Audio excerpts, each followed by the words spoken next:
was right where Colin was wrong on a Monday. Lots of votes for a guaranteed great night's sleep. Casper.com, code HERD. Minimum purchase required. See site for details. Casper.com, code HERD. Christine Leahy is back. So this weekend, there's a piece of video. This is very what you call explosive video. And it's controversial video. And it's video that's getting talked about. And it's 7 seconds of video. It shows the New York Giants superstar wide receiver, Odell Beckham Jr., 7-second clip posted on social media. He's in a bed next to a pizza holding what appears to be a cigarette. There's a model, a woman next to him, and a credit card that looks like a white powdery substance, and she's kissing him and stuff. Okay, so here are the 4 big items that people are talking about in this room. A blunt, a pizza, a model, and a white substance.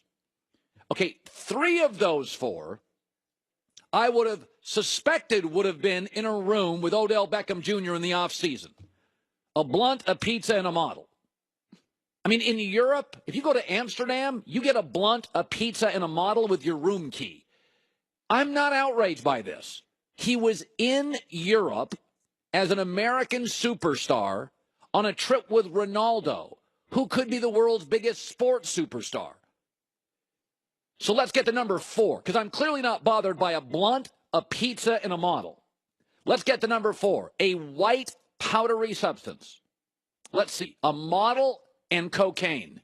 Yeah, there's only 1,300 movie references about that. That's never happened. How do we know it's his? Okay, this is the life that I assumed Odell Beckham lived in the offseason. In a room with a blunt, a model, a pizza, and maybe something else. Okay? This is what I assumed his offseason was like. Frankly, you know what I'm really disappointed in? The pizza. Dude, you're with a French model and you go Domino's? There was a beautiful caprese salad for $9 across the hall. People are saying, I can't, but he's a wide receiver. He's not a quarterback. What have I always said about this league? Quarterback, that bothers me. This is not a boat picture in season. That was dumb. That hurts your team. This is a hotel room in Europe in the off season. Who is it hurting other than Odell Beckham's potential future earnings? He's not hurting teammates. He's not hurting momentum. He's not hurting the Giants. There's not a season ticket holder that's selling their tickets because of that. He is a mid-20s, handsome, joyful, entertaining, wildly talented athlete in Europe with Ronaldo. And, oh, by the way, he's got a net worth of like $20 to $30 to $50 million. This is not hurting a team. It's maybe hurting his future earnings. But I've said this before. I would never build my franchise around Odell Beckham Jr. because I always assumed this is what his off seasons were like. I think he's talented. I think he's worth a bunch of money. I've heard he's a great kid. He is wildly dynamic, but he is a small, regularly hurt perimeter player who, in the offseason, is in Europe with a model and a blunt and a white powdery substance, and it gets posted on social media. This is why I've said, I'm not building my franchise around him, but he's really, really talented.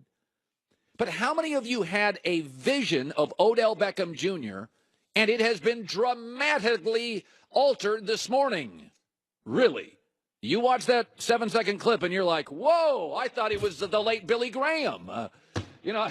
I'm shocked by this. I never thought he was Russell Wilson. I never thought he was Tom Brady. He's an icon. He's a superstar. He's a handsome kid. He's playful. It's off season. It's Europe. He's with Ronaldo. This isn't selfish to me. This is a kid. And it's why I have no problem with him being on your team or making money. But it's why I would never, ever build my franchise around him. And I've said that from day one. There are guys I'll build around. He's great, but he's not one of those guys. Christine with the news. No. Turn on the news. This is the Herd Line News. Isn't it possible, too, that was just for the model? Like, he wasn't participating in that? It was in her hand on her side of the bed. Thank you. No, I mean, models cocaine. We've got a history here. Like this, I mean, which person in that room do you think would regularly be on that drug? Somebody trying to maintain 98 pounds or the world-class athlete? Yeah, and I mean, we think we know what is in his hand, but we've seen that before from the boat picture. Could be a cigar. Sure. A fancy, expensive cigar. And by the way, that woman, she said that they had just met that night. So it's not, well, that's not the craziest thing, Colin.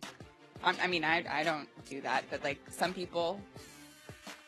What? One night in Paris, you know. You end up in a bedroom? I don't know. He was at Fashion Week. That's what he was there That for. does not sound like the kind of values this show needs to exhibit. No, I agree. But hey, it apparently happens out there in the world. Okay. The Lakers played the Cavs over the weekend, and the Cavs did not play any defense. They wound up losing 127 to 113. And for Isaiah Thomas, that was pretty cool for him because you'd think that he was trying to get revenge on the team that traded him so quickly. But Isaiah's saying, no, that's not the case. I mean, I don't need to show anybody. They know what I can do. I mean, I only played 15 games for them. So it's really not about showing them what I can do. The world knows what I can do and what I bring to the table. I took it as another game, and I just wanted to win. And we did a hell of a job as a team beating that really good team over there.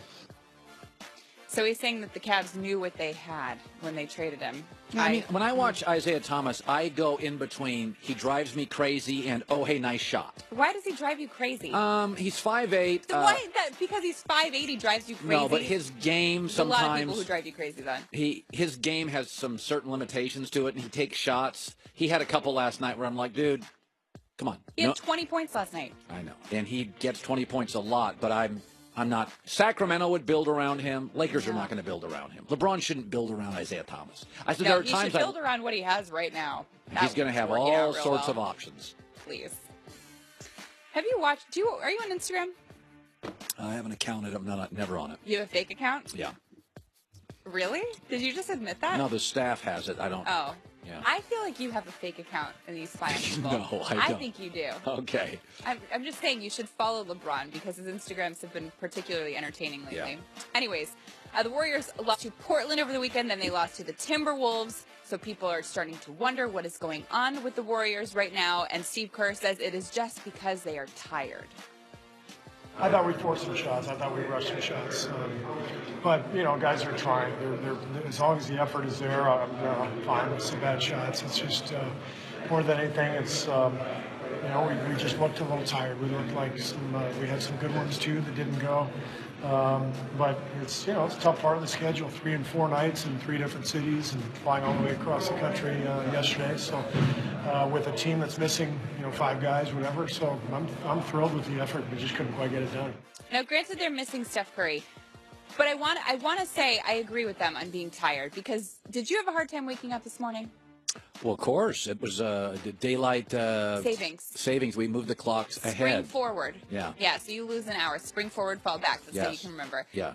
I was exhausted, so I totally get it. If you had to fly, yes, you're playing all these games, daylight savings can really mess you up. Absolutely. That and Steph Curry not playing. That too, minor detail. But I agree with Steve Kerr. And you know what?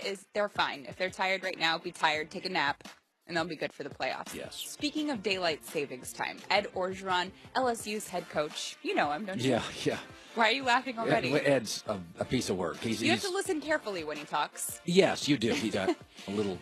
So listen carefully here because he was really concerned about daylight savings time and his players not setting their phones to reflect daylight savings time. I think Ed Orgeron might need to set a new phone for himself if he still has to set it for daylight savings. But here he is. And then I found out it was daylight savings time, so we coached the team up all week on discipline. But you know what? Old fashioned, I got a clock on my bed, but their iPhones automatically turn over, right? I didn't figure it out till last night. I was moving my clock ahead. You know what I mean? I was nervous as heck. Yeah. What kind of phone do you have that doesn't automatically set for daylight savings? And do you have a clock? I don't even have a clock in my house besides on the microwave. I think we have. Because I don't keep my phone on me all the time, so we have one. You have an actual. I think somewhere in the clock. house there's a. No. You know what we have? It's on the microwave. We don't. That's what I just said on the Yeah. microwave, and I'm Yeah. pretty sure that one sets itself for daylight savings time too. So where's Ed Orgeron living? Yeah. And what devices is he using? Yeah. Someone needs to send him an iPhone. Christine with the news. Well, that's the news. And thanks for stopping by. The Herd Lie News. All right, let's bring in Doug Gottlieb.